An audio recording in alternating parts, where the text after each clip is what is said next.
हे friends, तो आज हम इस चैप्टर का एग्जांपल नंबर 17 डिस्कस करने वाले हैं और एग्जांपल मुझे कह रहा है that a pole has to be erected at a point on the boundary of a circular park of diameter 13 metres in such a way that the difference of its distances from two diametrically opposite fixed gates A and B is 7 meters. Is it possible to do so?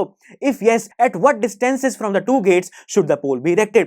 यानी कि दोस्तों इस question के अंदर मुझे एक circular park के बारे में बताया गया है जिसका डायमीटर मुझे गिवन है 13 मीटर्स और मुझे कहा गया है कि जिसका डायमीटर है इसके दोनों ही एंड्स पर दो फिक्स्ड गेट्स लगे हुए हैं जो कि है A और B। इसके बाद मुझे क्वेश्चन के अंदर कहा गया है कि हमें एक पोल लगाना है इस सर्कुलर पार्क की बाउंड्री के ऊपर। तो मैं मान लेता हूं कि मैंने उस बाउंड्री के ऊपर P पॉइंट पे वो पोल लगाना है, लेकिन दोस्तों इस P पोल के बारे में हमें एक कंडीशन गिवन है और वो ये कि इस P पोल का जो डिस्टेंस है A और B गेट से उनका डिफरेंस होना चाहिए 7 मीटर्स का। तो दोस्तों मैं मान लेता हूं कि जो मेरा इस पोल का डिस्टेंस B गेट से है यानी कि PB है वो है x और इस पोल का जो A गेट से डिस्टेंस है वो है x + 7। तो दोस्तों आप यहां पर देख पा रहे होंगे कि जो मेरा PA और PB है उनके बीच में 7 का डिफरेंस है क्योंकि मैंने PA को PB से 7 ज्यादा ले लिया है। तो दोस्तों मैंने इस क्वेश्चन के अंदर गिवन कंडीशन को तो सेटिस्फाई कर दिया।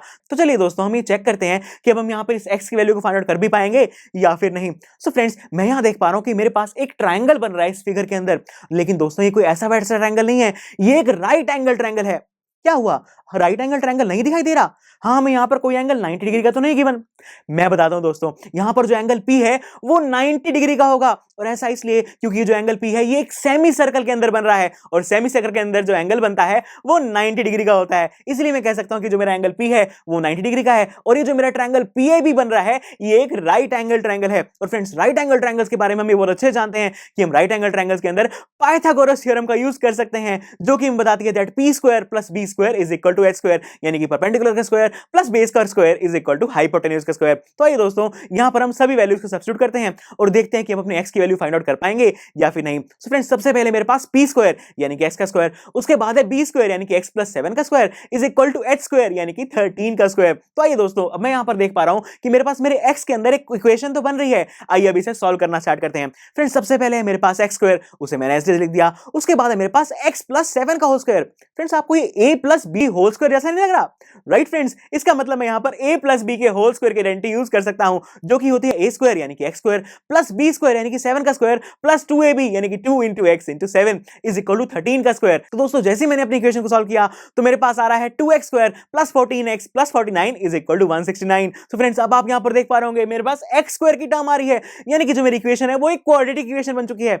लेकिन फ्रेंड्स ये जो क्वाड्रेटिक इक्वेशन है ये अब तक स्टैंडर्ड फॉर्म में नहीं है क्योंकि हम जानते हैं कि जो हमारी स्टैंडर्ड फॉर्म है उसकी राइट हैंड साइड पर 0 होता है। तो इसलिए मैं इस 169 को लेफ्ट हैंड साइड पर ले गया कुछ इस तरीके से और जैसे मैंने अपनी इक्वेशन को सॉल्व किया तो मेरे पास मेरी फाइनल इक्वेशन आ रही है दैट 2x² + 14x - 120 = 0। यानी कि फ्रेंड्स अगर मैं इस क्वाड्रेटिक इक्वेशन को सॉल्व करके x की वैल्यूज निकाल दूं तो मेरे पास मेरे डिस्टेंसेस आ जाएंगे। तो आइए दोस्तों इस क्वाड्रेटिक इक्वेशन को सॉल्व करना स्टार्ट करते हैं और सॉल्व करने के लिए हम अप्लाई करेंगे क्वाड्रेटिक फार्मूला क्योंकि हम जानते हैं कि जो हमारा क्वाड्रेटिक फार्मूला है वो सबसे इजी और सबसे फास्टेस्ट मेथड है। सो फ्रेंड्स क्वाड्रेटिक फार्मूला को अप्लाई करने के लिए सबसे पहले हमें अपने a, b और c की वैल्यूज को आइडेंटिफाई करना होता है और ऐसा करने के लिए हम अपनी क्वाड्रेटिक इक्वेशन को कंपेयर करते हैं अपनी स्टैंडर्ड फॉर्म जो कि होती है ax² + bx + c = 0 उसके साथ। सो फ्रेंड्स जब मैंने अपने ax² को 2x² के साथ कंपेयर किया तो मेरे पास मेरे a की वैल्यू आ रही है 2। इसके बाद जब मैंने अपने प्लस bx को प्लस 14x के साथ कंपेयर किया तो मेरे पास b की वैल्यू आ रही है 14 और सबसे लास्ट में प्लस c को -120 के साथ कंपेयर करने के बाद मेरे पास मेरे c की वैल्यू आ रही है -120। तो दोस्तों इसी के साथ मेरे पास मेरे a, b और c की वैल्यूज तो आ चुकी हैं। तो चलिए अब हम चेक करते हैं कि जो हमारी क्वाड्रेटिक इक्वेशन है उसके सॉल्यूशंस एग्जिस्ट भी करते हैं या फिर नहीं। और ऐसा करने के लिए हम अपने a, b और c की वैल्यूज को b² - 4ac यानी कि अपने डिस्क्रिमिनेंट के अंदर पुट करके देखेंगे।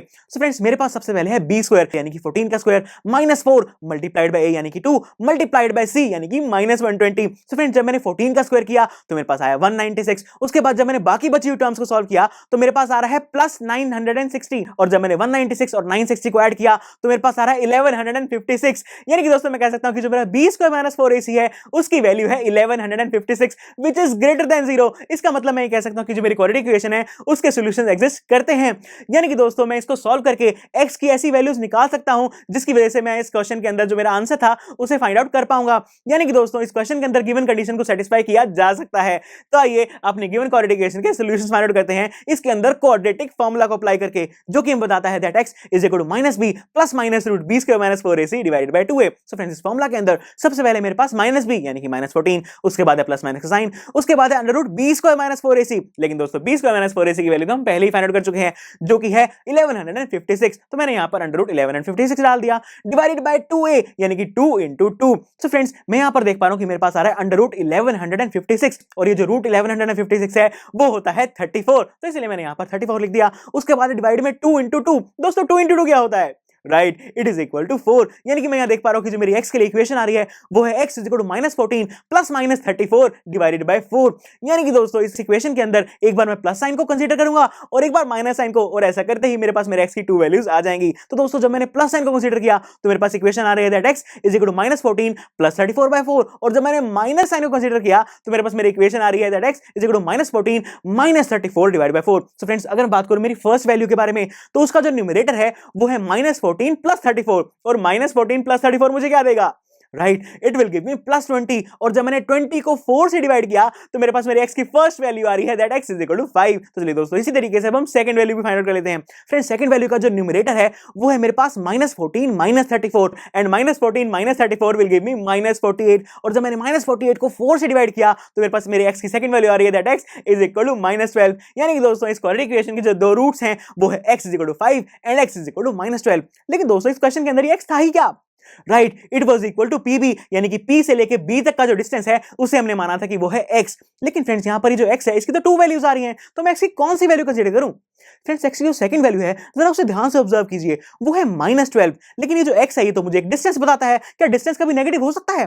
नहीं फ्रेंड्स, डिस्टेंस तो नेगेटिव हो ही नहीं सकता। इसका मतलब ये जो x की सेकंड वैल्यू विच इज -12 मुझे उसे रिजेक्ट करना होगा। यानी कि फ्रेंड्स जो मेरे x की फर्स्ट वैल्यू है विच इज इक्वल टू 5 वही मेरी करेक्ट वैल्यू है। तो जैसे ही फ्रेंड्स मैंने अपने x की वैल्यू को 5 कंसीडर किया तो मैं देख पा रहा हूं कि जो मेरा pb क्योंकि वो x के इक्वल था तो वो आ रहा है 5 मीटर्स, और जब मैंने इस x की वैल्यू को pa यानी कि x + 7 के अंदर पुट किया तो मेरे पास मेरे pa की वैल्यू आ रही है 12 मीटर्स। यानी कि दोस्तों इस क्वेश्चन के अंदर जिस पोल के बारे में बताया गया था वो पोल b पॉइंट से 5 मीटर के डिस्टेंस पे है और वही पोल a पॉइंट से 12 मीटर के डिस्टेंस पे है, और मैं देख पा रहा हूं कि इन दोनों का डिफरेंस है वो 7 मीटर्स का है। यानी कि दोस्तों इस गिवन क्वेश्चन के अंदर जो मेरी कंडीशन थी उसे मैंने सेटिस्फाई भी कर दिया और जो डिस्टेंसेस थे उन्हें फाइंड आउट भी कर दिया है। तो दोस्तों इसी के साथ ये क्वेश्चन तो यहीं पर कंप्लीट हो गया है। तो चलिए फिर आप इसकी अच्छे से प्रैक्टिस कीजिए और मैं मिलता हूं आपसे अगले लेक्चर में।